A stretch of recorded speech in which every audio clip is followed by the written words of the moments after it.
हुई माता की कहानी।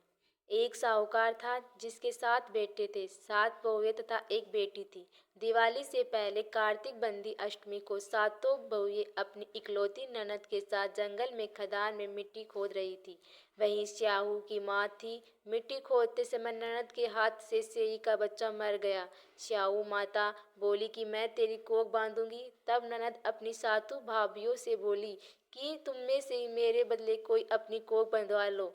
सब भाभियों ने अपनी कोख बंधवाने से इनकार कर दिया, परंतु छोटी भाभी सोचने लगी, यदि मैं कोख नहीं बंधवाऊंगी तो सासू माँ नाराज होगी। ऐसा विचार कर ननद के बदले में छोटी बहू भाभी ने अपनी कोख बंधा ली। इसके बाद जब उससे जो लड़का होता तो 7 दिन बाद मर जाता। एक दिन उसने पंडित को बुलाकर पूछा, मेरी संतान 7वें दिन क्यों मर जाती है? तब पंडित ने कहा कि तुम सुरई गाय की पूजा करो। सुरई गाय श्याऊ माता की भाईली है, तब तेरा बच्चा जिएगा। इसके बाद से वह बहू प्रातःकाल उठकर चुपचाप सुरई गाय के नीचे सफाई आदि कर जाती। गौ माता बोली कि आजकल कौन मेरी सेवा कर रहा है, सो आज देखूंगी। गौ माता खूब तड़के उठी। क्या देखती है कि एक साहूकार के बेटे की बहू उसके नीचे सफाई कर रही है।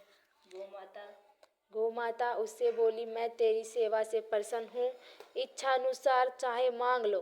तब साहूकार की बहू बोली कि श्याऊ माता तुम्हारी भाईली है और उसने मेरी कोख बंधा रखी है, सो मेरी ही कोख खुलवा दो। गौ माता ने कहा, अच्छा। अब तो मैं गौ माता समुद्र पार अपनी भाईली के पास उसको लेकर चली। रास्ते में कड़ी धूप थी, सो वे दोनों एक पेड़ के नीचे बैठ गई।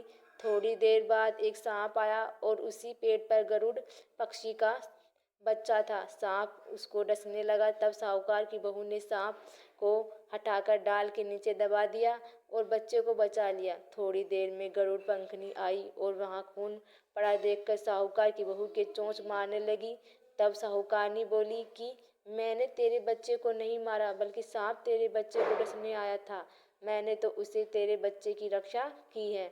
यह सुनकर गरुड़ पखनी बोली कि मांग, तू क्या मांगती है? वह बोली, 7 समुद्र पार श्याऊ माता रहती हैं, हमें तू उसके पास पहुंचा दे। तब गरुड़ पंखनी ने दोनों को अपनी पीठ पर बैठाकर श्याऊ माता के पास पहुंचा दिया। श्याऊ माता उन्हें देखकर बोली कि आ बहन, बहुत दिनों में आई हैं। फिर कहने लगी कि बहन, मेरे सिर में जूं पड़ गई है। तब सुरहुई के कहने पर साहूकार की बेटी ने सलाई से उसकी जूहें निकाल दी। इस पर साहू माता प्रसन्न हो गई कि तूने मेरे सिर में बहुत सलाई डाली, इसलिए तेरे 7 बेटे और बहू होंगी। वह बोली, मेरे तो एक भी बेटा नहीं है, 7 बेटे कहाँ से होंगे? श्याऊ माता बोली, मैंने तेरे को वचन दिया, वचन से फिर तो धोबी के कुंड पर कंकरी हूँ। जब साहूकार की बहू बोली, मेरी कोख तो तुम्हारे पास बंद पड़ी है।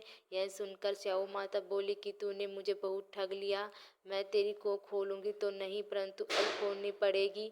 जा, तेरे घर मुझे 7 बेटे और 7 बहुएं मिलेगी। तू जाकर उज्जमन करियो, 7 बहुएं अहुई बनाकर 7 कंडियारी करियो।